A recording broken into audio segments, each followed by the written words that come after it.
मेष राशि वाले बंधु, स्वागत है आप सभी का हृदय से अभिनंदन है। मेष मंथन भिंड यूट्यूब चैनल में। तो मेष राशि वालों, जरा ध्यान से सुनिए। आने वाले 3 से 5 दिन आपके जीवन में महत्वपूर्ण बदलाव लेकर आने वाले हैं। कुछ बहुत ही पॉजिटिव और कुछ बेहद नेगेटिव घटनाओं के योग बन रहे हैं। चंद्रमा बालक राशि प्रथम राशि में गोचर कर रहे हैं।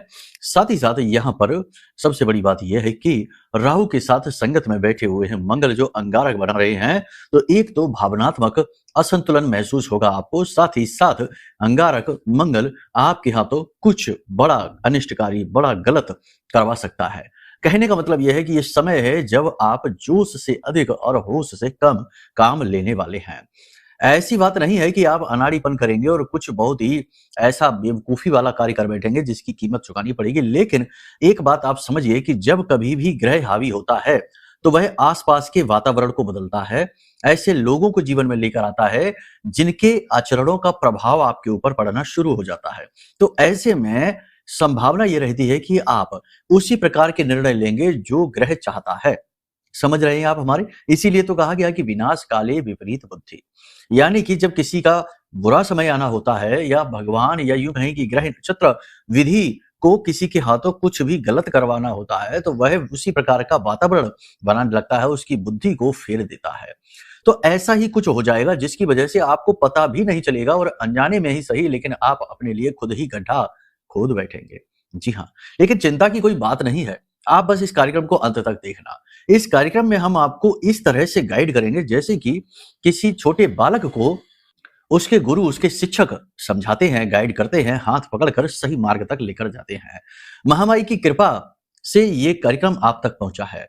नवरात्रि का महापर्व शुरू है, ऐसे में महाअनुष्ठान प्रतिदिन किए जा रहे हैं। माता रानी की और भी अधिक कृपा प्राप्त करने के लिए आप चाहें तो धाम के नंबर जो वीडियो में दिख रहे हैं इन पर फोन करके अपनी अर्जी माई के चरणों में लगवा सकते हैं। माई के दरबार में अपनी कथा और व्यथा कह सकते हैं और महाअनुष्ठान में हमारे साथ शामिल हो सकते हैं, जो कि बड़े सौभाग्य की बात है, क्योंकि शुभ समय पर शुभ कार्य हो जाए यही बड़ा सौभाग्य है। उसके बाद जीवन तो बदलता ही है। लोग तर्क कुतर्क वितर्क के चक्कर में पड़कर जरूरी कार्यों को तो छोड़ देते हैं और अनर्गल और उल्टे सीधे जगह पर समय और ऊर्जा और धन लगाकर सोचते हैं कि हमने कुछ हासिल कर लिया। यही तो मति भ्रम है, यही तो राहु का खेल है, बुद्धि पर पर्दा पड़ना है। खैर, अब सबसे बड़ी बात, कार्यक्रम में हम आपको 3 चीजें बताने वाले हैं। पहली कि आपको सटीक भविष्यवाणियां बताएंगे अगले 3 से 5 दिनों की, ग्रहों पर आधारित रहेंगी। साथ ही साथ महामाई के द्वारा दिए गए दिव्य संदेश भी आपको बताएंगे जो कि आपके लिए बेहद महत्वपूर्ण है। संजीवनी बूटी की तरह कार्य करेंगे, किसी दवा की तरह कार्य करेंगे। जी हाँ, रुग्ण जीवन और रुग्ण शरीर को सही मार्गदर्शन उतना ही आवश्यक होता है जितना कि किसी निष्प्राण शरीर को या यूं कहें कि मृत्युशैया पर लेटे हुए व्यक्ति को सही वैद्य मिल जाता है, यानी कि नए प्राण फूंक देने की विधि प्रारंभ हो जाती है। वही आपके साथ हो जाएगा यदि आप इस कार्यक्रम को देख लेंगे। जीवन की विषम से विषम, विकट से विकट परिस्थिति से बाहर निकलने के रास्ते तो खुल ही जाएंगे। हम ये नहीं कहते कि आप रातों रात करोड़पति बन जाएंगे। सब दुख तकलीफ केवल इस एक कार्यक्रम को देखकर दूर हो जाएगी, चमत्कार हो जाएंगे। ये सब बेकार की बातें हैं, फालतू की बातें हैं। लेकिन एक बात निश्चित है कि आपको डिसीजन लेने में बड़ी सहायता मिलेगी। देवताओं की कृपा कैसे मिलती है इसका मार्ग मिलेगा। आपके लिए नए रास्ते खुलने लगेंगे, ये बात निश्चित है, प्रमाणित है। तो बस इसी भाव के साथ हम चाहते हैं कि आप इस कार्यक्रम को अंत तक देखें। साथ ही साथ हम आपको कुछ चीजें और समझाएंगे, जैसे कि वो गलतियां हैं जो आप अनजाने में करने वाले हैं। जानबूझकर कौन गलती करता है? क्या कोई ऐसा है इस धरती पे जो जानबूझकर कोई गलती करता हो? नहीं, तब भी गलतियां तो होती ही है ना, आपके भी हाथों हुई है, कोई भी इससे अछूता नहीं है। तो ऐसे में आपको यदि पता लग जाए या किसी को भी पता लग जाए कि वो गलत करने जा रहा है, अनजाने में ही सही, तो वह सतर्क हो जाता है। यही कार्य आज का ये कार्यक्रम करेगा। इसी के साथ साथ आपको हम बताएंगे कुछ ऐसे जरूरी महा उपाय जो इस समय पर ग्रहों की मांग है, देवताओं की मांग है। इन उपायों को करना बहुत जरूरी है। इससे असंतुलन जो जीवन का है वह संतुलित होगा, ग्रहों की ऊर्जाएं पॉजिटिव सकारात्मक होंगी और आपको डायरेक्ट लाभ मिलने शुरू हो जाएंगे। तो उम्मीद करते हैं कि आप सारी बात समझ रहे हैं, अंत तक जरूर ठहरेंगे। तो चलिए महामाई के दर्शन करिए। कमेंट बॉक्स में पूरे भक्ति भाव के साथ लिख डालिए, जय मां भद्रकाली कृपा करो। महामाई निश्चित तौर पर आपके ऊपर कृपा कर रही हैं। तभी आप ये कार्यक्रम देख रहे हैं, क्योंकि इस तरह कोई भी गाइड नहीं करता। लोग ऊपर-ऊपर की बातें करके भाग जाते हैं, व्यूज़ के चक्कर में अनर्गल प्रलाप भी करते रहते हैं। लेकिन हम ठोस बात कहेंगे, जो वास्तविकता है वही बताएँगे, सत्य बताएँगे और इस चक्कर में कभी-कभी हमारी ज़ुबान थोड़ी-सी कड़वी हो जाएगी, क्योंकि सत्य का स्वाद कड़वा हो गया है इस कलयुग में। सत्य जो है ना बदसूरत हो चुका है, रूखा-सूखा है, कड़वा है, कसैला है, लेकिन जो सत्य को प्रेम से अपना लेता है और धारण कर लेता है, क्योंकि सत्य धारण करने की चीज़ है। सत्य जीवन का एक अंग नहीं है, सत्य ही जीवन है। तो जो उसे धारण कर लेता है उसका जीवन मीठा हो जाता है, उसके लिए सत्य तो अमृत के समान मीठा है। तो कहने का मतलब ये है कि ये कार्यक्रम बेहद महत्वपूर्ण है, माई की कृपा है। अब कमेंट में ये भी लिखिए कि हे महामाई, हम आपके परिवार के हिस्से हैं, हम पर कृपा सदा बनाए रखना। एक महत्वपूर्ण सूचना कि नवरात्रि के इस विशेष महापर्व में श्री यंत्र जागरण का कार्यक्रम लगातार चल रहा है। रात-रात भर हम स्वयं मेहनत करते हैं और आपके लिए मंत्रों के द्वारा जागृत किया जा रहा है यह श्री यंत्र। देखो, दिखाया नहीं जाएगा, दिखाने की चीजें नहीं है, बताने की चीजें हैं। नवरात्रि के बाद श्री यंत्र मिलने शुरू हो जाएंगे, तो आप चाहें तो अपने लिए पूर्ण रूप से जागृत 1.25 लाख मंत्रों से अभिमंत्रित मां भगवती का, अष्टलक्ष्मी का श्री यंत्र मंगवा सकते हैं। संपर्क कर लेना, वीडियो में आपको नंबर दिए गए हैं। चलिए अब अपने मूल विषय को शुरू करते हैं, बात करते हैं भविष्यवाणियों की। जय माई की। बंधुओं, ज्योतिष और तंत्र विद्या के क्षेत्र में आचार्य अमित एक जाना माना नाम है। पूज्य गुरुदेव के साधनाओं और ज्योतिष विद्या के अनुभव बेहद दिव्य है। जी हाँ, पूज्य गुरुदेव ने जिसकी भी कुंडली का विश्लेषण किया और कुंडली के अनुसार उसे सटीक उपाय व महामाई माँ बगलामुखी की विशेष कृपा दी, उसके जीवन में सकारात्मक बदलाव तो आए ही है। फिर चाहे समस्या कितनी ही कठिन क्यों न हो, समाधान तो अवश्य हुआ है। अब ऐसे में यदि आप भी अपने जीवन की किसी बड़ी समस्या से जूझ रहे हैं, जैसे कि कर्जा बढ़ता ही जा रहा है, काम धंधा और व्यापार सब रुक चुका है, रिश्ते नातों में तनाव हद से ज्यादा बढ़ गया है, पूरा जीवन ही नकारात्मकताओं से भर गया है, तो ऐसे में यही सही समय है जब आप श्रेष्ठ गुरु से मार्गदर्शन प्राप्त करें और जीवन के अंधकार को समाप्त कर दिव्य प्रकाश की ओर कदम बढ़ाएं। वीडियो में दिए गए नंबरों पर तुरंत संपर्क करिए और अपनी कुंडली का विश्लेषण व समाधान पूज्य गुरुदेव के द्वारा करवा लीजिए। देर ना करें, आपके देवी देवताओं के आशीर्वाद से ये मौका खुद चलकर आपके पास आया है, इसे गंवाना नहीं है। अभी फोन करें और गुरुदेव से मार्गदर्शन प्राप्त करें। महामाई आपका कल्याण करें। धन्यवाद। चंद्रमा मनसो जाता। चंद्रमा ही है जो मन को सकारात्मक, नकारात्मक, अच्छा बुरा फील कराता है और मन के हारे हार और मन के जीते जीत। तो चंद्रमा आपको क्या महसूस कराएगा? चंद्रमा आपके अंदर बालपन के गुण लेकर आएगा, लड़कपन के गुण लेकर आएगा, उत्सुकता का भाव बढ़ाएगा, आपकी जागरूकता बढ़ेगी, आपकी अलर्टनेस बढ़ जाएगी और आपके अंदर कुछ नया करने का जुनून, जज्बा उत्पन्न होने लगेगा और आपके जीवन में बदलाव करने के लिए आप बेताब होने लगेंगे। नए-नए लोगों से मिल सकते हैं, बाहर घूमने जा सकते हैं, नए-नए कार्यों में रुचि उत्पन्न होगी। साथ ही साथ आप कुछ ऐसा भी करेंगे जो आपको अच्छा लगेगा, जैसे कि मनोरंजक टीवी सीरियल देखना है, पिक्चर देखना, मूवी देखना है, गाने सुनना है। कहने का मतलब ये है कि आप वो सब कुछ करेंगे जिसमें कि आपको आनंद प्राप्त होता है। कभी-कभी आप केवल बस मौन ही होना चाहते हैं, एकांत में ही बस बैठना चाहते हैं और अपने आप से ही 4 बातें करना चाहते हैं। तो अपने जीवन के बारे में आकलन करेंगे, अच्छा-बुरा सोचेंगे। कहने का मतलब ये है कि ये समय जो है ना, ये मन के ऊपर आधारित है और आप वही करेंगे जो आपका मन करेगा। ठीक है? लेकिन अब यहाँ पर कुछ चीज़ें हैं। देखो, जैसे कि लड़कपन, बालपन की स्थिति क्या होती है? कोई भी गंभीर, महत्वपूर्ण कार्य नहीं किया जा सकता है। किसी बच्चे से आप, बालक से आप क्या उम्मीद करेंगे कि वो कोई कंपनी बनाएगा, कोई बड़ी फैक्ट्री खोलेगा, कोई बड़ी दुकान, व्यवसाय, व्यापार चलाएगा? नहीं, बालकों का मन जो है ना, वो उछलता-कूदता रहता है, यहाँ से वहाँ जाता रहता है। कहने का मतलब ये है कि ऐसे में समय और काल है जब आप कोई महत्वपूर्ण फैसला ना लें। कम से कम 3 से 5 दिन आप कोई महत्वपूर्ण फैसले कैसे होते हैं? किसी बड़ी भूमि या वाहन की डील इस समय पर आप ना करें। देखो, एक तो होता है कि नया वाहन बाहर से लेकर आ रहे हैं, नया वाहन ले रहे हैं तो कोई बात नहीं, लेकिन सेकंड हैंड वाहन खरीदने में जल्दबाजी ना करें। यहाँ पर कुछ गड़बड़ हो सकती है। आपको दिखेगा कुछ और, निकलेगा कुछ और। कोई नई बिज़नेस डील करने जा रहे हैं तो अलर्ट बहुत ज़्यादा रहें और हो सके तो ये 2 से 3 दिन का समय इग्नोर कर दें। ठीक है? द्वितीय राशि में चंद्रमा का गोचर आपके लिए कुछ हद तक ठीक रह सकता है।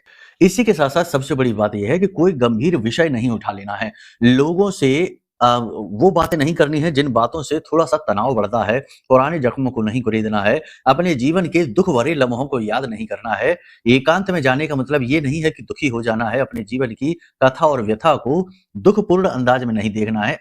आपने क्या अचीव किया, कितना संघर्ष किया, किस प्रकार से आप जुझारू स्वभाव को दिखाते हुए जीवन में आगे बढ़े, इन सब चीज़ों का ध्यान रखना है। इसी के साथ-साथ कुछ चीज़ें और हैं जिन पर भी आपको ध्यान देना है।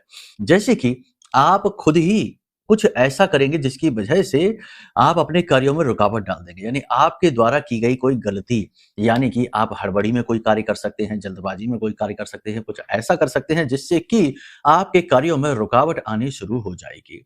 इसका कारण आप स्वयं ही बनेंगे। इसी प्रकार व्यापार में भी कुछ परेशानियाँ आपकी खुद की गलती की वजह से, आपकी खुद की मूर्खता या यूँ कहें कि अनजाने में लापरवाहियों की वजह से आ सकती है, तो थोड़ा-सा अलर्ट रहिए। लोगों के प्रति, चीज़ों के प्रति और वातावरण के प्रति हमेशा सतर्क रहने की ज़रूरत है। ये समय राहु का समय है। इस समय और काल पर आपकी बुद्धि पर, आपकी एनर्जी ऊर्जा पर राहु का कब्ज़ा है, क्योंकि बुध और मंगल की युति है। तो ऐसे में यहाँ पर आपको के साथ राहु की भी युति है, त्रिग्रही योग बना है, 11वीं राशि में है। तो ऐसे में आपको बहुत अलर्ट रहने की ज़रूरत है। अपनी जीवन और अपने कार्यों का आकलन करते हुए चलें। कारोबार में बार-बार परेशानियाँ आएँगी। जो बिज़नेस व्यवसाय कर रहे हैं, उनके लिए तनाव भरे समय रहेंगे, तो संतुलन बनाने की आवश्यकता है। जो लोग नौकरी कर रहे हैं, उनके लिए मेहनत का ये समय रहेगा। नौकरी की स्थिति में भी उथल-पुथल रहेगी।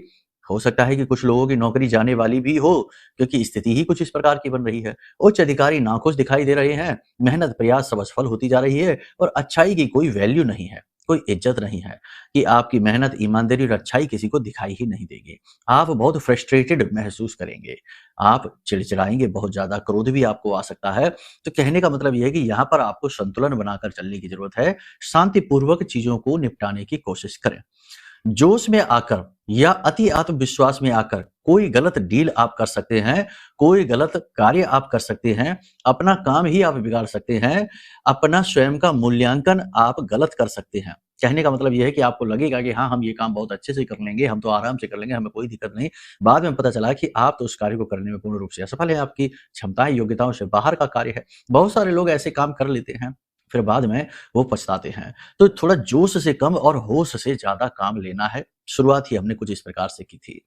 किसी की मदद करने के चक्कर में आपको लांछन लग जाएँगे, आपको बुराई मिल जाएगी। तो किसी की मदद ज़रूरत से ज़्यादा करने की ज़रूरत नहीं है। लोग भले ही आपके सामने आकर इमोशनल हो, आपके सामने 10 तरीके की बातें करें, लेकिन आपको ज़्यादा प्रभावित नहीं होना है और खुद भी ज़्यादा इमोशनल होना नहीं है, जोश में आना नहीं है। जितनी सामर्थ्य है उतनी ही किसी की मदद करें। इसी के साथ-साथ किसी के व्यक्तिगत जीवन में भी किसी प्रकार की दखल-अंदाज़ी ना करें। लोगों से वो बातें ना कहें जिन्हें वो सुनना पसंद नहीं करते हैं, यानी सीधी आलोचना करने से बचना है और कड़े और कठोर शब्दों के प्रयोग से आपको बचना है। अचानक से आपका मन खराब हो सकता है, नकारात्मकता मन पर हावी हो सकती है, कोई घटना ऐसी हो सकती है, कोई फ़ोन कॉल ऐसा आ सकता है जिसकी वजह से अचानक से आपका मन उदास हो जाएगा, मन खराब हो जाएगा और आप थोड़े-से परेशान हो जाएँगे। अपने आप को अकेला आप महसूस करेंगे, एकांकी महसूस करेंगे। ऐसा लगेगा जैसे कि सबके लिए सब कुछ किया और इसी चक्कर में अपना जीवन खुद उजाड़ लिया और कोई भी आपका साथ देने के लिए राज़ी नहीं है, तैयार नहीं है। ये स्थिति अकेलापन, खालीपन, शून्यपन का भाव आपके मन में रह सकता है। जिन रिश्तों पर आप पूर्ण विश्वास कर रहे हैं, उन्हीं रिश्तों से आपको निराशा भी महसूस होगी। वही रिश्ते आपको निराश करेंगे, ऐसी बातें करेंगे, ऐसी जो आपके दिल को दुखाने वाली होंगी। तो कहने का मतलब ये है कि रिश्तों की तरफ से थोड़े से आप निराश महसूस करेंगे। कभी-कभी आपको अचानक से आलस बहुत आएगा, थकान बहुत आएगी, शरीर में सुस्ती रहेगी और शरीर में कफ और वात से जुड़े हुए रोग परेशान करेंगे, यानी कि कफ-वात का संतुलन बिगड़ेगा और शरीर में जगह-जगह दर्द और जुकाम और बुखार की हरारत भी आपको रह सकती है। तो थोड़ा-सा इससे आप अपने लिए थोड़ा सतर्क रहें, स्वास्थ्य को लेकर अलर्ट रहें, हल्का भोजन खाएँ और रात्रि में भोजन ना ग्रहण करें। ये महत्वपूर्ण चीज़ है। ठोस गरिष्ठ भोजन ना ग्रहण करें, हल्का भोजन खाएँ, बाहर का दूषित भोजन खाने से बचें और सबसे बड़ी बात कि थोड़ा-सा मेडिटेशन ज़रूर करें, ध्यान अवश्य करें। अगर आपके आस-पास है तो थोड़ी बहुत हरियाली पर, यानी कि कहीं घास है, थोड़ी बहुत ज़मीन है, आस-पास ग्राउंड है, पार्क है, तो घास पर नंगे पैर सुबह के समय अवश्य चलें। ये आपके लिए बहुत अच्छा रहेगा। इसी के साथ-साथ सबसे बड़ी बात कि अपने अगर आप पुरुष हैं तो दाहिने पैर यानी राइट फीट में और अगर स्त्री हैं तो बाएँ पैर यानी लेफ्ट फीट में अपने पैर में काले रंग का एक धागा ज़रूर बाँध लें। कहाँ बाँधेंगे? टखने के पास। जहाँ पिंडली है ना और पंजा है, वहाँ टखने के पास आप काले रंग का एक धागा अवश्य बाँध लें और उस धागे में 3 बार उसे लपेटें। ठीक है? इस प्रकार से आप बाँध लें, इससे आप चोटों से बच जाएँगे, रोगों से बच जाएँगे और सबसे बड़ी बात कि आप नेगेटिव नहीं होंगे, पॉजिटिव होंगे। इसी के साथ-साथ जो हमने इत्र तिलक वाला उपाय आपको बताया था, जिसमें हमने आपसे बोला था कि थोड़ा-सा गुलाब का इत्र, थोड़ी-सी केसर और थोड़ा-सा शहद चांदी की डिब्बी में मिलाकर या काँच की कटोरी में मिलाकर रख लीजिए। इसका तिलक आप अवश्य करें और अपने हाथ के पंजों में मलकर और अपने चेहरे पर लगाएँ और पैर के पंजों में मलकर रात्रि के समय सोएँ। ये इस समय की सबसे बेस्ट रेमेडी रहने वाली है। इसी के साथ-साथ सबसे बड़ी बात ये है कि लोगों को अपने मन की बातें ना बताएँ। जी हाँ, सबसे महत्वपूर्ण बात कि जोश में आकर, भावनाओं में बहकर या कुछ दिखाने के चक्कर में कि हाँ, देखो हम भी कुछ कर रहे हैं, हमारे साथ भी ये हो रहा है। ऐसे जोश में आकर लोगों को अपनी मन की, अपने भविष्य की योजनाएँ, आपके जीवन में चल रही चीज़ों के बारे में लोगों को ना बताएँ। ये आपके लिए अच्छा नहीं होगा, खराब होगा। इससे आप मज़ाक के पात्र बन सकते हैं, हँसी के पात्र बन सकते हैं। लेकिन इन सब से कहीं बढ़कर है कि नज़र लग जाती है। जब भी कोई अच्छी बात किसी को, एक चीज़ याद रखना कि ये जो दुनिया है ना, ये समाज है। जैसा दिखता है वैसा होता नहीं है। यहाँ पर बहुत सारे लोग जो आपके आस-पास के हैं, वो ऐसे हैं कि जिनके ऊपर फ़र्क ही नहीं पड़ता कि आपके जीवन में चल क्या रहा है। अच्छा है, बुरा है, वो बस सुनेंगे, समझेंगे आपको और आपको लगेगा कि हाँ, ये ठीक है, अच्छा है, हमारा अच्छा बेस्ट फ्रेंड है, बता दिया आपने। थोड़ी देर आपके सामने वो बस ऐसा नाटक कर सकता है कि हाँ, ठीक है, दिक्कत है, आपको परेशान हो।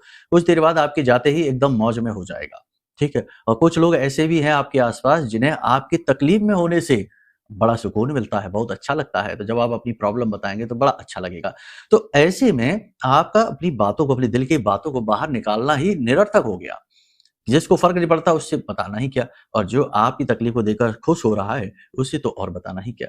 तो कहने का मतलब ये है कि यहाँ पर नज़र लगने का जो फ़ेर है वह ज़्यादा रहता है, बातों में बात बता देने से बिगड़ जाती है बातें, ये ध्यान रखना है। थकावट और आलस में काम के बीच में आराम का सही संतुलन बनाएँ, नींद पूरी लें क्योंकि नींद लेने में इस समय पर परेशानी आ सकती है। रात को जाग सकते हो लंबे समय तक, नींद लेने में प्रॉब्लम आने की वजह से दिन भर आलस और थकान रह सकता है। फिजूल खर्ची से बचना है। अचानक से कोई बड़ा खर्चा आ सकता है या फिर किसी को खुश करने के चक्कर में महँगी चीज़ें खरीद सकते हैं, किसी को महँगा उपहार दे सकते हैं, तो थोड़ा-सा अलर्ट रहना है इस बात पर। किसी को चीज़ों से खुश करने की आवश्यकता नहीं है और जो चीज़ों से खुश होता है, वो खुश ना ही हो तो ज़्यादा अच्छा है क्योंकि वह ही है जो आपको आगे चलकर बड़ा दुःख देने वाला है। ठीक है? और सबसे बड़ी बात यहाँ पर ये है कि देखो अपनी कार्य क्षमता पर भरोसा रखो, अपने ऊपर भरोसा रखो, दुनिया में किसी पर भरोसा ना करो, भगवान पर करो, अपने गुरुओं पर करो और अपने ऊपर करो। नवरात्रि का पवित्र पर्व चल रहा है, शक्ति का जागरण हो रहा है, थोड़ा बहुत तप कर लो। देवी-देवताओं के जिस भी स्वरूप में आपकी आस्था है, उनका कोई अनुष्ठान कर लो। हमने आपको पिछले कार्यक्रम में भी बताया था, शुरुआत से ही बता रहे हैं कि समय जब महत्वपूर्ण होता है, तो उसे हमारे हिंदू धर्म में पर्व के तौर पर मनाते हैं, जैसे कि नवरात्रि है। तो इसमें शक्ति का जागरण होता है, तो आप जो भी पूजा-पाठ, अनुष्ठान अगर अनुष्ठानिक कर्म के तौर पर करते हैं, संकल्प लेके करते हैं, तो वह फलित हो ही जाता है। ठीक है? तो ये समय है कि आप कोई ऐसा महत्वपूर्ण कर्म कर लो, ये बहुत ज़रूरी है।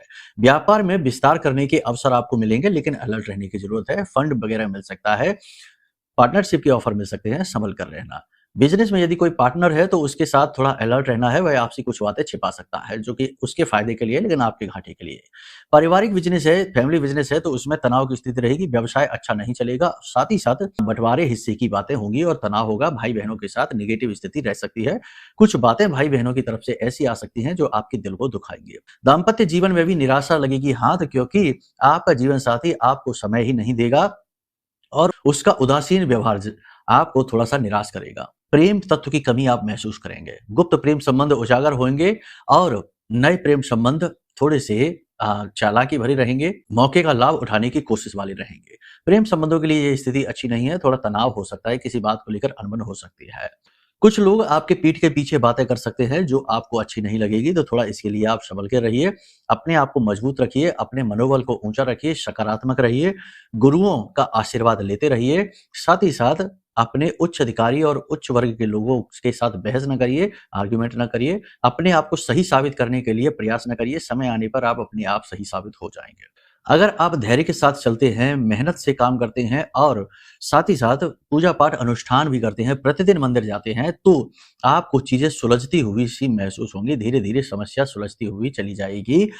आपको कड़वे शब्दों का प्रयोग नहीं करना है, क्योंकि कड़वे शब्दों का प्रयोग मतलब कि कई ग्रहों को एक साथ खराब कर लेना है और जोश कम दिखाना है। बस ये महत्वपूर्ण बात है। अपने स्वास्थ्य का विशेष ख्याल रखिए, थोड़ा सा योग, प्राणायाम, अध्यात्म पर ध्यान दीजिए। अपने मोबाइल में चंद्रमा का वॉलपेपर लगा लीजिए। साथ ही साथ रात्रि के समय चंद्रमा के दर्शन करिए। थोड़ी देर चंद्र त्राटक करिए, यानी चंद्रमा को बिना पलक झपकाए देखने की कोशिश करिए जब तक कि आंसू ना आ जाए।